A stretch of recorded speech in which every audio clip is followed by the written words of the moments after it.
Good afternoon. My name is Gonzalo Vegaso, and I work in finance. We are extremely proud of having Dr. Huerta here, and I'm going to ask my colleague Ashley to introduce Dr. Huerta. Thank you very much for coming. Hi, everyone. My name is Ashley Carrick, and I'm currently a Bold Finance intern this summer under Gonzalo's group. I'm here on behalf of the Hispanic Googler Network to introduce our first ever Tech Talk speaker, Dr. Elmer E. Huerta. Dr. Huerta was born in Peru, where he obtained his medical degree at the University of San Marcos in 1981. Some of his highlights are that he came to the US in 1987. He got his fellowship in oncology research at the Johns Hopkins Oncology Center. He received his residency in internal medicine at St. Agnes Hospital and received a master's degree in public health at the Johns Hopkins School of Hygiene and Public Health. Dr. Elmer E. Huerta is the director of the Cancer Preventorium in Washington, D.C. at the Washington Hospital. Dr. Huerta founded this low-income prevention clinic in 1994 and continues to use it as a vehicle for reaching the Hispanic and Latino community.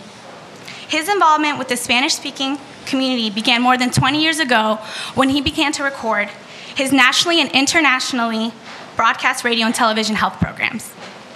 Dr. Huerta's nonprofit company, Prevención, also provides important health education information to the Hispanic and Latino community. Dr. Elmer E. Huerta has been repeatedly recognized for his medical expertise. He was actually appointed by President Bill Clinton in 1998 to become a member of the National Cancer Advisory Board. Dr. Huerta is the first Latino in over 95 years to be president of the American Cancer Society. Today, Dr. Huerta is here from Washington, D.C. with his colleague, Chuck Westbrook, who is currently the Strategic Director of Content for American Cancer Society. Today, Dr. Huerta is going to give us an overview of what American Cancer Society is. He's going to discuss the Preventorium concept, something he's been working on for over 20 years, and he's going to give us some ideas of how American Cancer Society can actually work with Google now. So everyone, please give a round of applause for Dr. Elmer E. Huerta.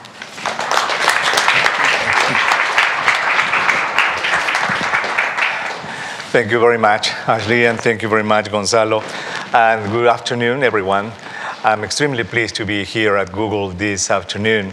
I already had a tour, and I'm really amazed by the way you all work and your philosophy of work here at Google. I'm extremely happy that this happened. As Ashley introduced me, I'm a physician by training. I'm a cancer prevention specialist. That's what I do for living. I work in Washington, D.C., and one of the 3 largest hospitals in Washington, D.C., called the Washington Hospital Center. What I'm going to do, first I'm going to get my jacket off. I think here you don't wear jackets. And I like that. I was doubting this morning if I should wear a tie. I should have brought my T-shirt. But, and then I'm going to move around. I think this is on too, so thank you very much. First of all, it is very amazing how things happened. This is, I think, something extremely important for you all, the young people here. You grow up and you are used to, when you are a little kid, that things that happen to you are usually planned by your parents. But later on, when you are 13, 14, 15, then you start planning your own things. My son is there, he's 14, and he prefers to listen to his iPod to listen to his dad. That's the way it is. But then, then it goes, and when you have something in your mind and you have a dream or you have a plan or something, then you do everything possible in your means to make that happen. And this is an example of that. I was in Miami at the airport in my way to Peru to give a talk in Peru. And then I sat in the waiting room of this airport, and a person was there next to me and say, hi, you know, just a regular airport conversation.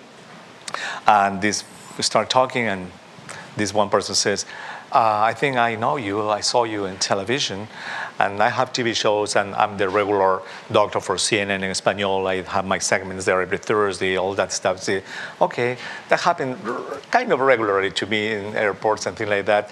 But this one person was very special. He said, my name is Gonzalo Vegaso. I work for Google. Oh, really? Good. So we clicked. One of those things that you click with someone, we start talking and talking until we board the airplane. But one of the things we planned at that meeting, at that little meeting, was to make this meeting possible. This one meeting possible.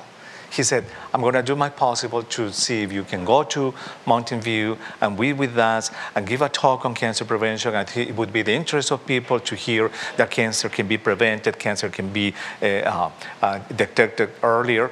And that's what I said. It's an example of things that happen fortuitously, but then when you work towards your goal, things happen. And I was telling my son about that. And he said, yes, Daddy, I know that. Probably he knows that. But I'm extremely happy, Gonzalo, and thank you very much for making this possible. And that's it. Happen and encountering an airport, and this is what's happening here.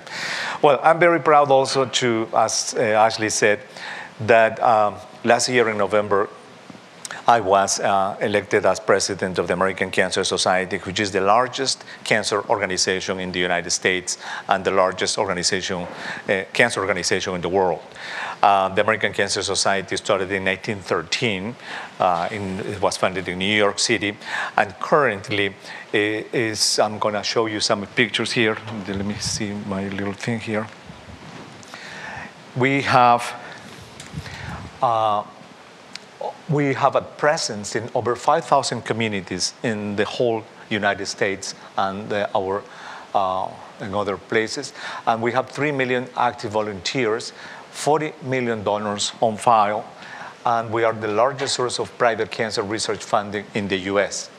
We are very proud that we helped to fund the initial work of 42 scientists at the time that they were young. Nobody paid them much attention, and 42 of these researchers, they went to get the Nobel Prize in Medicine and Physiology, which tells you about how we invest the money that we receive from the American public in this research area. And our name, when you ask people in the United States, name any health organization, 96% of the time, the American Cancer Society name comes up.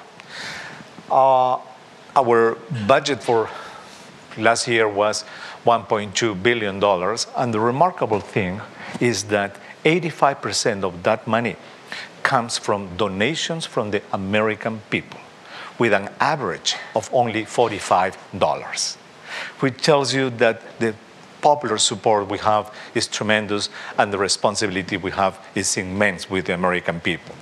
So you can imagine that now I have this responsibility of being the president, and the first Latino president is, for me, such an honor.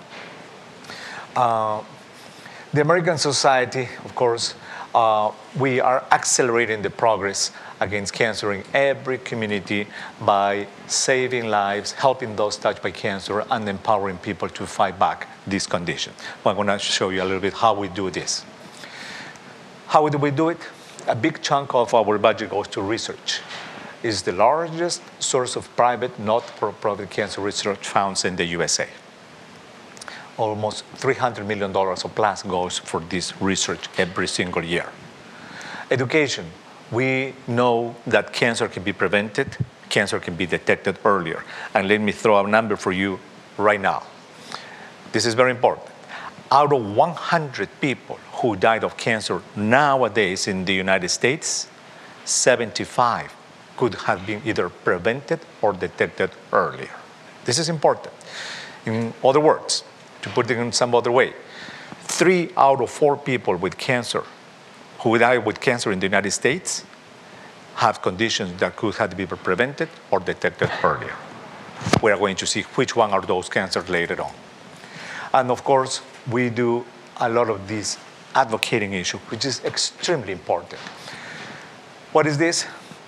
That, as you know, without policies, without laws, nothing happens. So early on, we found out that even though we gave a lot of money for research, even though we gave a lot of money for education, it wasn't enough. We needed things to change in Washington, D.C., at the executive power or at the at Congress. That's why we have a huge a group of volunteers, millions, as I said, 4 million volunteers. Many of those are cancer survivors, and they help us to educate congressmen, politicians in passing laws that are allowing us to really put the cancer agenda in the daily lives of Americans in the country. We have what we call the Cancer Information Service, the NCIC, the National Cancer Information Centers. We are the only group in America that provide 24/7, 365 days of this telephone number available to the American people. If you call to this phone number, 800-ACH-2345, 227-2345, any time of the day or the night, you're going to find a voice that's going to give you an answer to your question. Questions. My mother has been diagnosed with pancreatic cancer. What is that? Can be cured. A counselor, a specialized counselor, can answer to your question anytime. I'm smoking, I want to quit. Can you help me? Yes, we have a quit line any time of the day or the night that can answer to your question. This is really a wonderful service that we have. And it's 24 hours. And it's bilingual in Spanish and in English. But we also have this cancer.org. Amazingly, as you here at Google, you know this very well. Well, for a cancer organization based in the US, almost 25% of our inquiries come from overseas, from all over the place. They're asking questions from many different places in the world. And of course, we have many publications that are books and pamphlets, all that stuff that we gave away. And we have many programs in the communities on cancer prevention, early detection, and patient services. So this is the call center, this is the web. We have at the divisions, we have places where people can go. We have, for example, what we call hope lodges. You know, there are some people who live very far away from the cancer centers. They need to go and get treatment, radiation treatment, chemotherapy, and for them, it is extremely prohibitive to spend money in hotels. So we have these wonderful hope lodges, huge houses, and we host them for whatever time they need to complete their treatment. See, this is the way your money is being used when you donate for the American Cancer Society. And before I forget, my BlackBerry is in my pocket, but I got an email from the California division here, from the person in charge, and they want to thank everybody at Google, because you at Google are wonderful partners of the American Cancer Society. Every year you attend our Relay for Lives here in Mountain View and the surrounding counties, and every year you donate approximately $60,000 for our work here. So I just want to thank you very much, Google, for being partners with the American Cancer Society. And this is important too. This program is what we call the Patient Navigator program. What it means is that when a person develops cancer and that one person doesn't have health insurance, which is a very sad fact now in our country, 50 million people are lacking health insurance. What navigators, they do is that they guide these patients through the system and find a place for them to be treated. So in other words, they navigate patients in the turbulent waters of our healthcare system, which is not doing well and probably needs some reform. Of course, we empower people, you know, with all these activities in the advocacy and public policy. We also have a very active international program because, you know, just south of the border, starting in Mexico up to Chile, the #1 cause of death due to cancer among women is cervical cancer. Can you imagine that? A cancer that is 100% preventable with a simple pap smear. That is the #1 cause of death among Latin American women. And that is not the sad fact. The sad fact is that almost 85% of those cervical cancers among these Latin American women are found incurable, what we call a stage 3, 4. There's nothing to do. Breast cancer is the same. Cancer prevention concepts, like the one we are going to share with you this afternoon, are completely unknown for these people. And go to Africa, my God. Go to Asia. So we think that even though we have a lot of problems to resolve here in the United States of America for our American fellows, I think we need an obligation to transfer some of this knowledge to other disadvantaged places in the world. So this international program is really working in that regard. And of course, we have many volunteer opportunities. So if here at Google, if you want to volunteer with us, just please contact the local American Cancer Society. They will be extremely happy to work with you, and you can give us some of your wonderful time so we can do more for Americans with cancer. And also, of course, we have alliances with many corporations, and actually this afternoon Chuck is here with me because we want to explore some possibilities working with Google. We would like to see what can we do together, how can we use the power of Google and the trust of the American Cancer Society and the content that we have. So we want to explore how can we work together. Maybe if conversations go ahead, sometime from now we will be saying that everything started July or 29th of 2008. So hopefully we're going to see that. I'm going to change this presentation to another one, which talks a little bit about what I do in my daily life. This is called the Cancer Preventorium concept. And here I'm going to talk a little bit more about cancer prevention, which is something practical that you need to take home. I used to be a medical oncologist. What does it mean to be a medical oncologist? As you all know, when someone gets cancer, and when we talk about cancer, we are talking about 200 different conditions. This is very important as a concept. That's why when you maybe someday are going to hear on the television, there is no cure for cancer yet, what's going on? So, there cannot be cure for cancer because there are 200 different conditions. Each one is different from the other one. You see? So,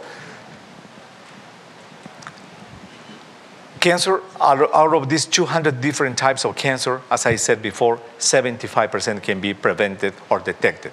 So I used to be in medical oncology.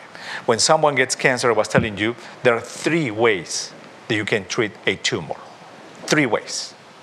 The oldest way to treat cancer is the scalpel, the knife, cut it out. Surgery. Those specialists are called the oncology surgeons. They operate cancer. They know how to do it. They know how to explore. They know how to clean it, as the people call it. Surgical oncology, number 1 specialty, the oldest. Then, in the 30s, 40s, a new specialty arose. It was radiation treatment. Once X-rays were discovered, these huge machines were discovered, the cobalt therapy machines, and nowadays what we call the linear accelerators. They are huge machines that release high-wave radiation, and they treat cancer and burn, quote marks, the cancer. Radiation treatment. That is the second way to treat cancer. The third form of treating cancer is a specialty that started around the 40s, after the Second World War, when by chance they discovered that nitrogen mustard, a gas that was used in the war, it's amazing, it was used in the war, in the trenches. They discovered that some of these survivors, veterans, they developed leukemia when they were exposed to this gas. When they went to study this gas, mustard nitrogen, they found that it was a chemical that could also, in addition to cause cancer, could destroy cancer. So that was the beginning of a new specialty called chemotherapy. Okay? Chemotherapy means that you give drugs to a person, either through the mouth or through the veins directly, but these medications, they go to your body and kill the cancer cells. That is chemotherapy.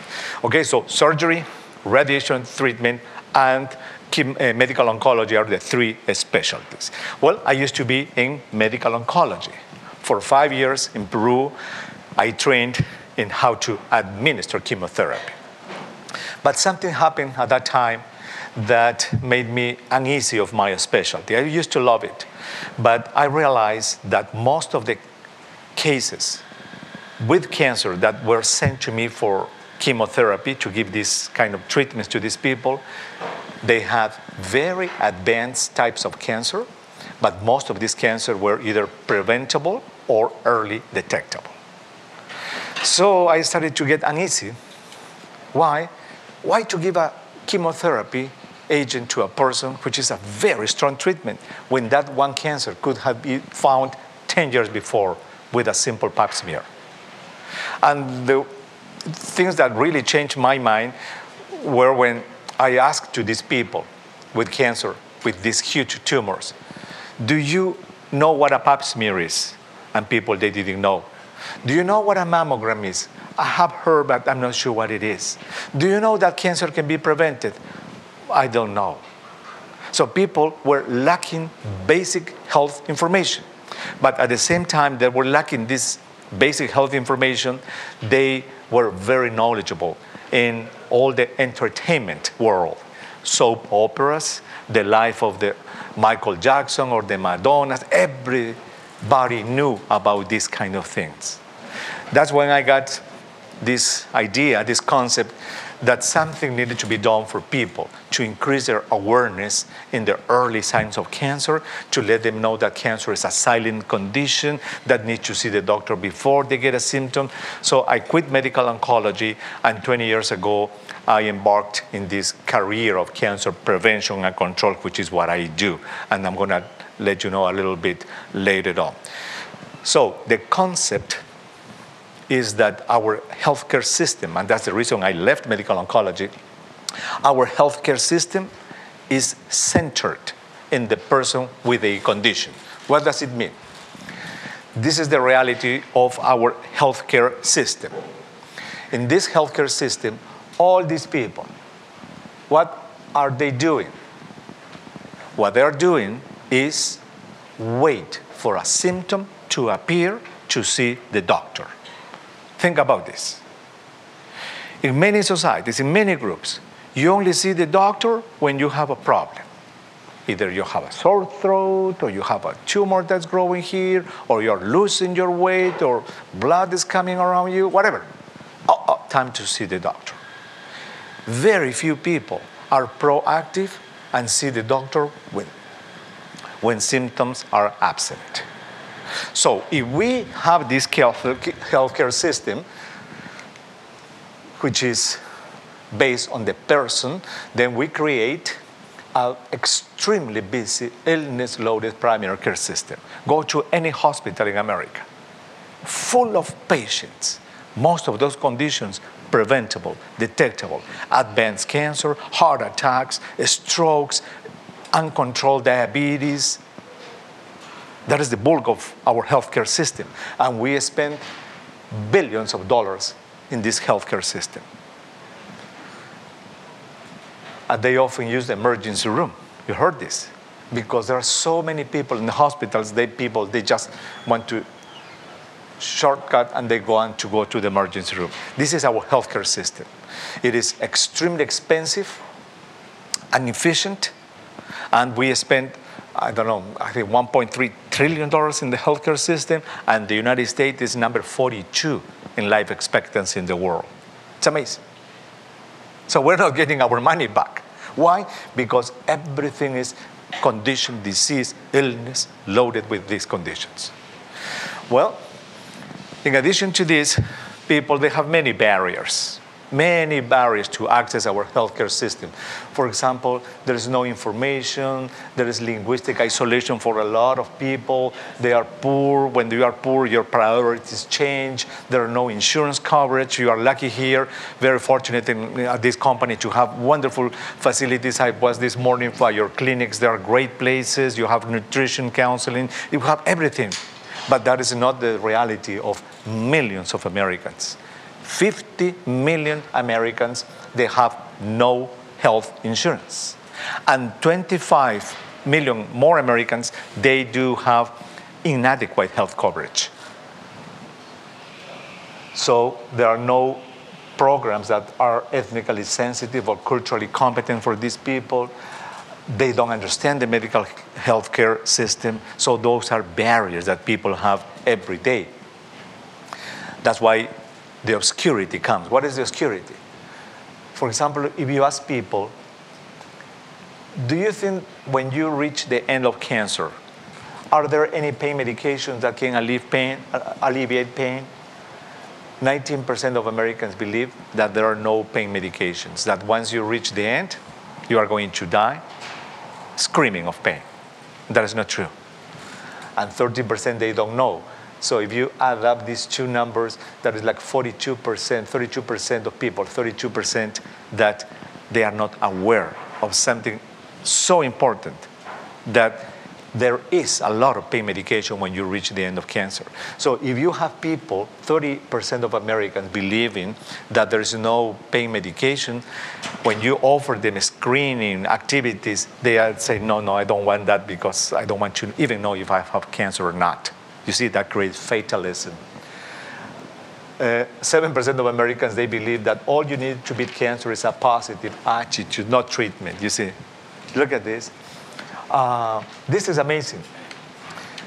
How much is it? 54% of Americans believe that treating cancer with surgery can cause it to spread throughout the body. So if somebody gets a biopsy or gets surgery, people believe that that is going to spread the condition. That's an old wives' tale from the last century, but 50% of Americans still believe. So what I want to show you here is that we here in America, we still are holding many misconceptions regarding cancer, and we need to change that. So what are the things that you need to do in order to beat cancer? There are some things you have to do. For example, let me turn this off for a moment. Number one, the concept is the following. 1 out of 2 men and 1 out of 3 women are going to get cancer during their lifetimes. Think about this number. 1 out of 2 men and 1 out of 3 women are going to get cancer during their lifetimes. That's one concept. Second concept, your chances of getting cancer start when you are a little kid. Example, skin cancer.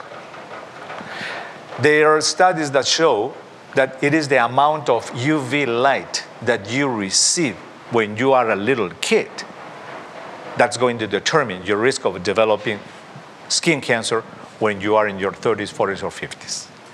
This is telling me that we parents, we need to be careful with the kids. Young people that don't have kids, they need to be careful with the little boys and girls if they are around, and with themselves. Meaning that the risk of cancer starts at a very early age. A third concept that I would like you to remember is a very important one. Cancer is a condition that doesn't give you any pain, any symptom when it's starting. This is important. We at the American Cancer Society, we used to have the famous 7 warning signs of cancer. My God. If you bleed through the rectum, if you are developing cough or hoarseness, if you have a wound in the skin that doesn't cure, you know what? We dropped those things in the 60s because those things are late cancer. They're not early warnings. So the concept that you have to really, really, really please put inside you is that cancer is a silent, treacherous condition. Therefore, you have to do something to try to find the cancers that can be found early, before they start. And there are only 4 tests that have been proven to be effective in finding early cancer. I'm going to go one by one. The number 1 test is the pap smear, the cytology. Pap smears need to be done every year after the first sexual intercourse. Why sexual intercourse? Because we know now that cervical cancer, 90% of cervical cancer cases are due to the infection with a family of viruses called the papilloma virus, HPV, human papilloma virus. It's amazing, it's new knowledge. So HPV, human papilloma virus, 4 species or 4 numbers of these, because there is 100 of these HPVs, 100 of those. 4 of those, known by the numbers, 16, 18, 28, and 31, they cause 90% of cervical cancers among women. So this is amazing, but at the end of the day, cervical cancer is an STD, it's a sexual transmitted disease. This is new knowledge. That's why we have now the vaccine. We have now a vaccine that has been developed against 2 of these strains, number 16 and number 18, which cause 70% of cases of cervical cancer. Who need to be vaccinated? Women, little girls, who hasn't started sexual intercourse yet. See, that's a new knowledge. So that's the number 1 test that proves that works. Cytology, pap smear. The second test that has been proven that it can work to detect cancer is the mammogram. A mammogram is a test by which a woman gets an X-ray of her breast, and cancer can be found the size of a little grain of sugar, that size, before it can be touched. When you find an early cancer with that method, you don't need to do mastectomies anymore. Mastectomies, meaning that the whole breast needs to get out, that's a thing of the past for most women now in the US. Why? Because we are finding that the mammogram can find the cancer very early. Who needs to get a mammogram? Every woman after the age of 40. How often? Once a year, they need to get a mammogram. If the woman got sisters or mother with breast cancer, then they need to start at the age of 35. Only for very high-risk women, who are the women who have mother and 1 sister with breast cancer, the American Cancer Society recommends the MRI, the magnetic resonance imaging of the breast. For the rest of women, that is not necessary. Okay? So first test, pap smears. Once a year, after the first sexual intercourse. Number 2, the mammogram. Test number 3. You are pretty young here, but you should know this maybe for your parents. What is the test? It's called the fecal occult blood test. FOBT, fecal, from feces, excrements, occult blood test. What does it mean? This test needs to be done every single year in a person, men and women, after the age of 50. Why?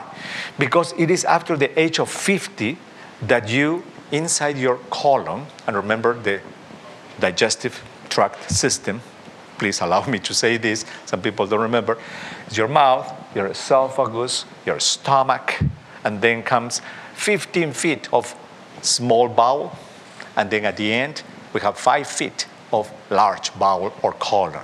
That's the very end. In that large bowel, which is 5 feet, people over 50, they develop little pieces of meat that are hanging like a little pieces of broccoli there. They are called polyps. Polyps. And we know is that these polyps, 1 out of 10 polyps, they become cancer. And you know what? They bleed, but they don't bleed a lot. So when people go to the toilet, normal, great, no problem. Not true. Those feces, they may have drops of blood mixed with the stools. But there is a test, very easy test called FOBT, fecal alcohol blood test, that can be done at the doctor's office. Actually, we do it, we give it to patients. They take it home, they get a sample, they put some drops, they send it back to the office, and they are read. And the result comes positive. What does it mean positive? That one person has blood in those stools.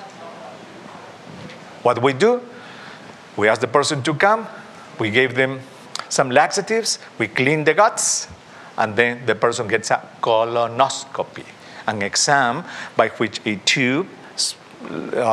small tube is introduced into the colon, and the 5 feet are examined looking for these little polyps. And you know what? They take them out through the colonoscope.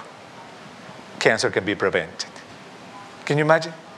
That's why every time you hear that a person has died or has been diagnosed with advanced colorectal cancer, you should think by yourself, oh my God, that one person didn't know the facts. How is it possible that nowadays in America, where we have all these tools, somebody can be found to have an advanced colorectal cancer? Impossible. You see? Lack of information. That is the third test. Okay? First test was the pap smear. The second, the mammogram. The third, the fecal alcohol blood and colonoscopy is positive. And the fourth, which hasn't totally demonstrated that can increase the life of a man who gets this test, is the PSA, the prostatic specific antigen. P from prostatic, S from specific, A from antigen, which is a protein that we measure in the bloodstream of a man, combined with the rectal examination to see if the man has prostate cancer. Every man, if he decides to do so, needs to have these tests after the age of 50. Listen, that's it.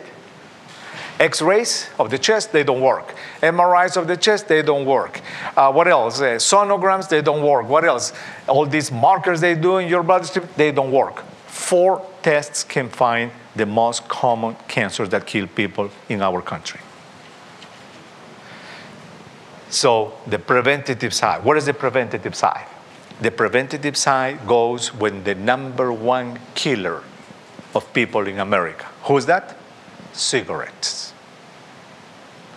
Every single year, listen to this number, 440,000 Americans die because of cigarette smoking. 440,000. Which is equal to 1,200 a day, which is equal to 50 an hour. And look at what happened in the last weeks with this salmonella scare that we had all over the United States. 1,000 cases, none deaths, and the whole country was paralyzed. Who cares about 1,200 people dying every day? You see? Well, cigarette smoking, if our kids, they don't start, if adults can quit, we can really control 30% of all deaths due to cancer in the United States. I'm going to repeat this. 1 out of 3 people who died of cancer in the United States of America died because of cigarette smoking. That's a big chunk of prevention. So if you don't smoke, great. You are not in that group. The other preventative thing that I'm very interested for you to know is regarding maintaining a healthy weight, eating well, and exercising. We have some research now that's being gathered that shows that if a person has a healthy weight, but more than a healthy weight, a healthy lifestyle is going to prevent breast cancer, prostate cancer, and colorectal cancer. So what is the advice here? Very simple to say and difficult to do. Eat everything, but in small portions, and try to prefer fruits and vegetables over animal food. If you like animal food, go ahead. There's no problem with that. But be moderate with the size of the portion that you eating. Okay? And the second one is the exercise. Put in your agenda your 30 minutes, at least 30 minutes of exercising every day. That is extremely important. That's maybe preventing colorectal cancer, breast cancer, and as I said also, even colorectal, prostate, and breast, which are big chunks. So, you see, cancer is a condition, as I said at the beginning, that is not one disease. There are 200 different conditions. What we know now, for example, that the number one, the most frequent, this is a concept also, the most, what we call prevalent, that's a scientific word, the most common cancer among women is breast cancer. That is the most common. The most common cancer among men is prostate cancer.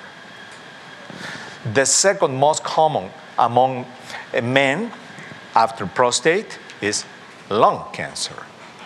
The second most common among women after breast is also lung cancer. And the third most common among men and women is colorectal cancer. You see, that's what I was talking also, only about colorectal, breast, prostate, and lung, because they are the chunk. Like 80% of deaths due to cancer are these four guys. And so you heard, there's prevention and early detection for these four guys. Breast, mammograms, cell breast examination, be attentive, see your doctor once a year. Prostate, as I said, the PSA, the examination. Lung, don't smoke. Colorectal, FOBT, and colonoscopy. You see, these four killers, they have ways to be prevented or detected early.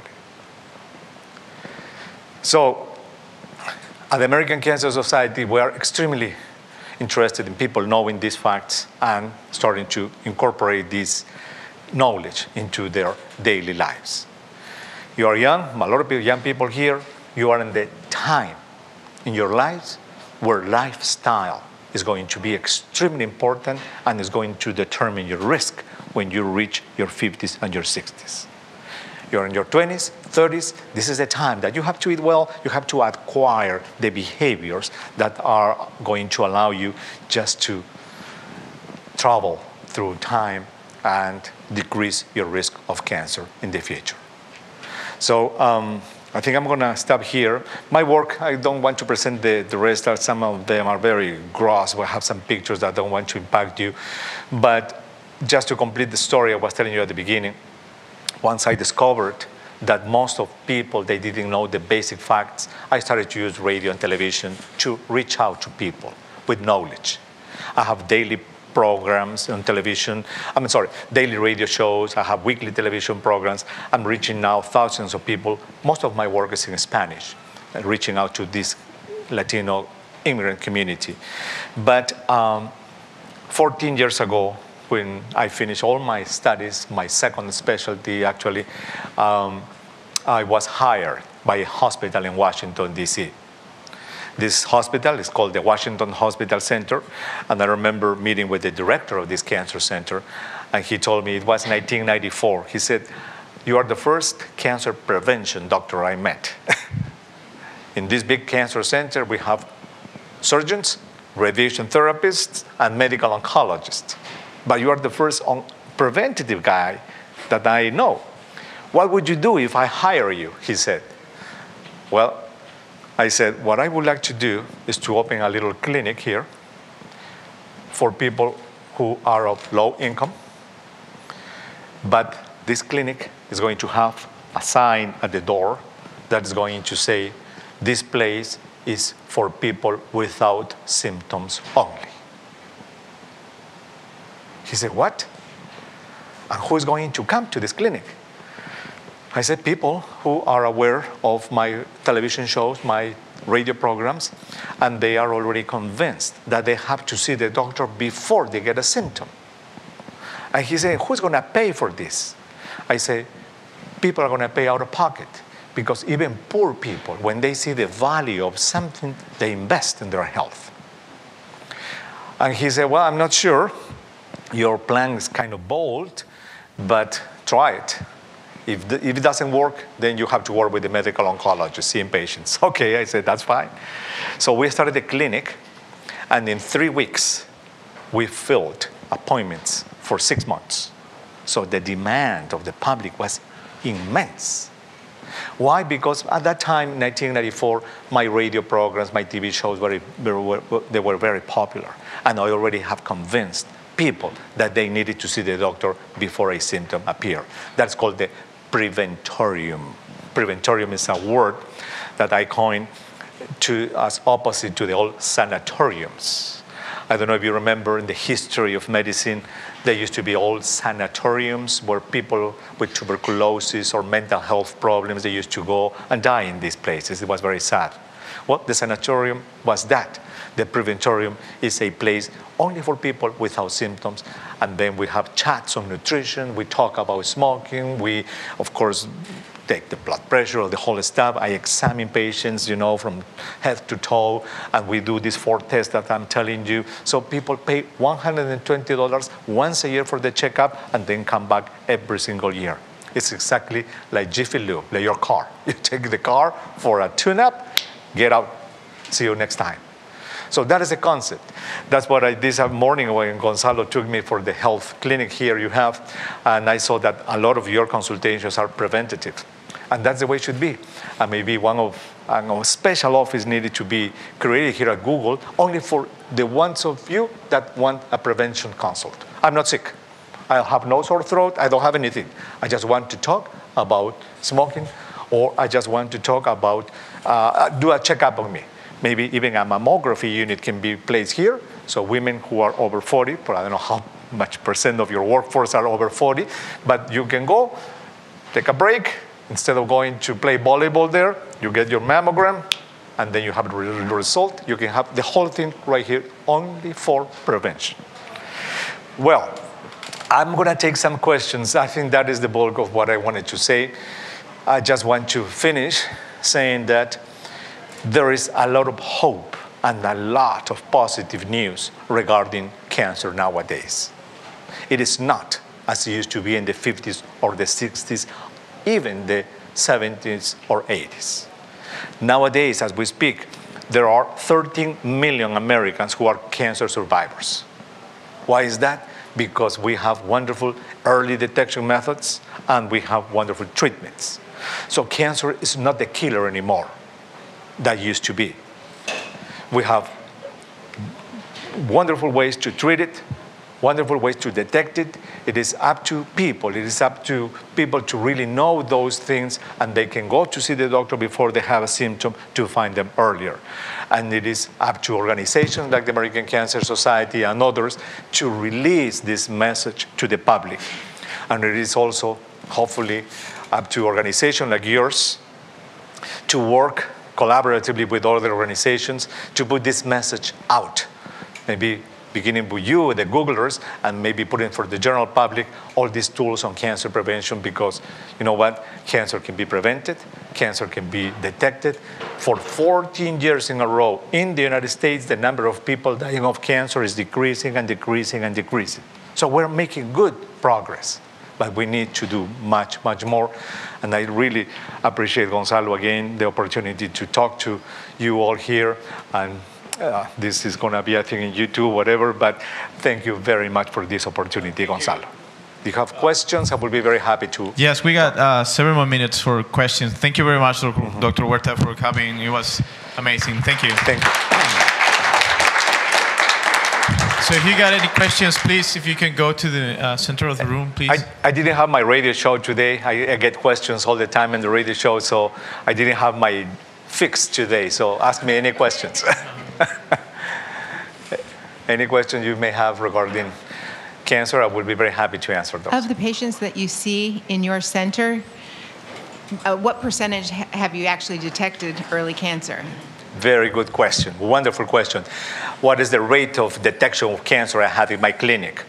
As I didn't actually mention this, but the main risk factor, the main characteristic of a person to develop cancer is age. It is after 50 where the bulk of cancers start. So my population at this clinic is young because they are the newly arrived immigrants. The average age of my patient is only 34. So therefore, the number of cancer is low. I have seen almost 25,000 people in these clinics, and I have found 83 cases of cancer. These cancers that I'm finding are very early, treatable, but that is the rate, 82 out of almost 25,000 people.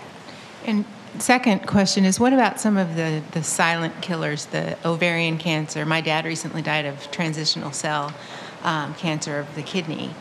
And the things where they say there isn't early detection. Exactly. Wonderful question.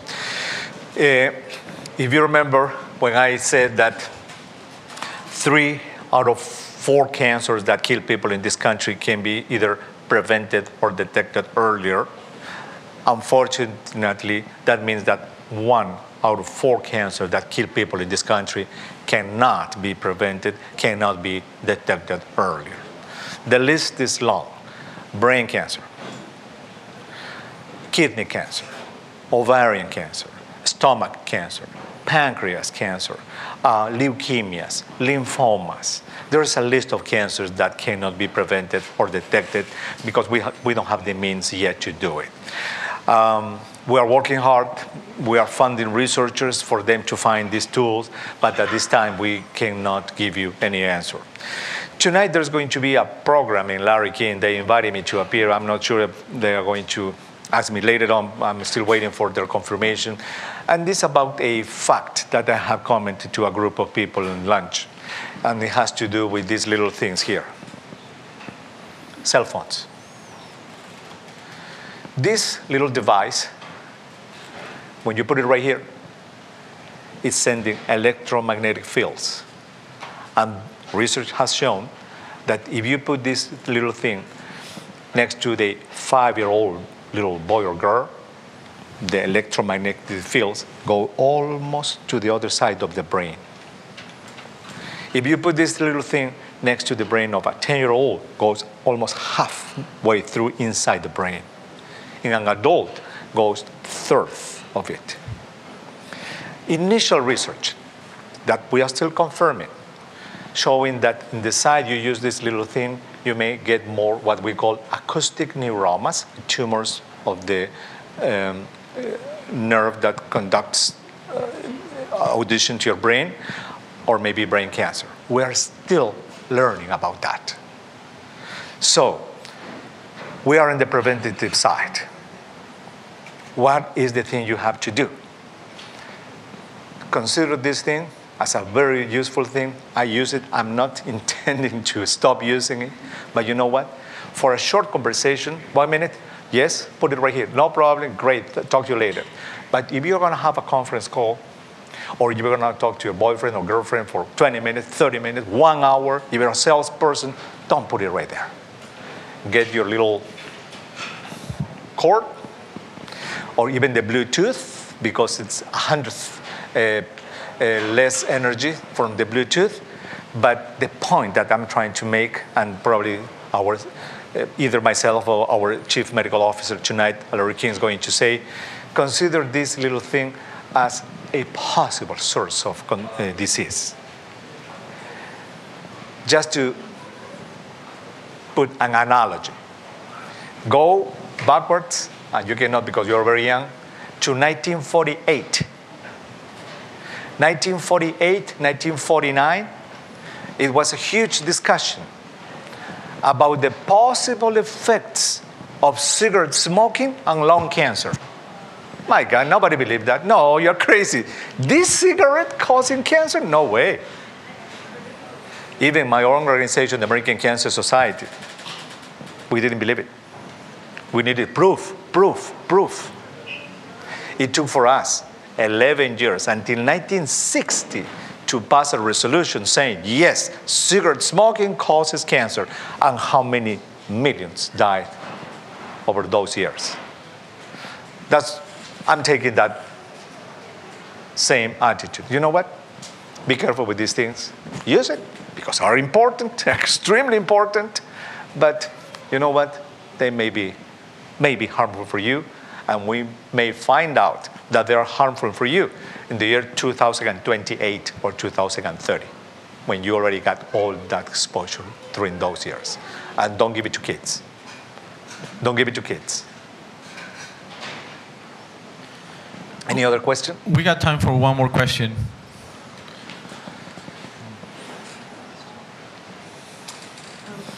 You said you've been working with the immigrant communities in DC. So do you have any breakdown about how or which ethnic groups are they disproportionately affected by cancer these days, or is there any data about the breakdown? Thank you. Yeah.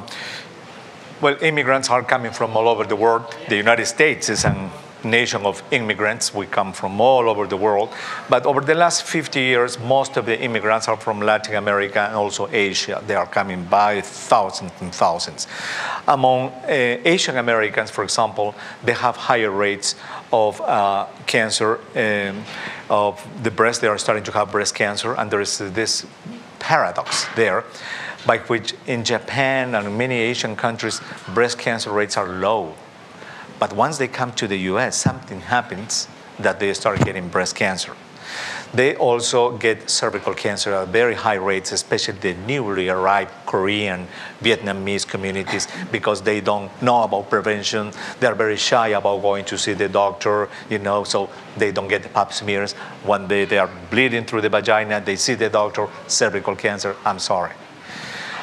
Those are some of the most frequent cancer among these Asian communities. Also a very rare cancer that is in the throat. That's also very common among them. Among Latinos, out of the 40 million Latinos in this country, 65% of them are Mexican Americans. They are the majority. And obesity rates are very high in these communities, and we are seeing the same pattern of distribution of cancers as in the general population, meaning breast cancer, lung cancer are the most common among these people. What happens is that even though they have the same distribution, the frequency, the incidence is lower among these immigrant communities. We don't know why, but they have less cases of cancer. The problem is that when they go to see the doctor, again, they are late. Huge tumor for all those barriers that we show you, no insurance, etc. So they live less time. The survival is less. So another cancer is cervical cancer, and another cancer among Latinos is liver cancer. As you know, liver cancer is a cancer that can be prevented through a vaccine, because 80%, and that is another cancer in Asian Americans, is liver cancer. That's very common among them. Why is that? Because liver cancer is the consequence of chronic infection with hepatitis B and hepatitis C virus. So if you prevent by vaccinating kids for hepatitis B, then you are going to prevent liver cancer in the future. Another cancer that is very common among Latinos is stomach cancer, which is very common in Latin America. And they think it is because of the infection by a bacteria called Helicobacter pylori. Have you heard about this story? This is very fascinating. For many years, we doctors are very dogmatic. Dogmatic meaning that we learn something, and for doctors, it's very difficult to change that thing that they give you at the School of Medicine. And the dogma was that nothing could grow in the stomach. The stomach was so acid, with these high chlorhydric acid, that the dogma was nothing can grow inside the stomach, nothing, for years. Well, it was in the 1970s, two Australian crazy guys, they demonstrated that the stomach of dogs, they had bacteria. You see, bacteria here in the stomach of dogs. They went to look for this bacteria among human beings, and they found the bacteria there too.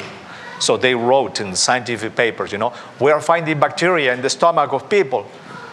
Other doctors say, look at these guys, they're finding bacteria, They said, there are contamination, maybe in the laboratory. They kept researching, and they found that this bacteria caused gastritis, acute inflammation of the stomach. They wrote in a paper, again, scientific paper, Helicobacter pylori causes gastritis. Nobody believed because the dogma was so strong. One of these guys, he had to prepare a broth with bacteria and water, okay? And previously, he had a gastroscopy, and his stomach was beautiful, clean. They took biopsies, everything fine. And after that, he took the broth with bacteria, and he developed this terrible gastritis. Luckily, he took antibiotics later on and cleaned himself. He published that? No way. That cannot be possible. It took 20 years of work for other doctors to start believing. And these two guys, Dr. Marshall and I don't remember the other guy, they got the Nobel Prize 2 years ago because they discovered that a bacteria can cause gastritis and can cause stomach cancer. Here in the US, it's luckily very, very not frequent, this kind of infection. In poor countries, up to 80% of little kids, they already have the bacteria in their stomach. So you see all these things that we here at the Cancer Society, we try to research and try to fund. And maybe this is the last word, just to thank you again if you are an American Cancer Society contributor, and invite you to keep working with us so we can just wipe out cancer from the United States of America. Thank you very much, Dr. Huerta, for coming to.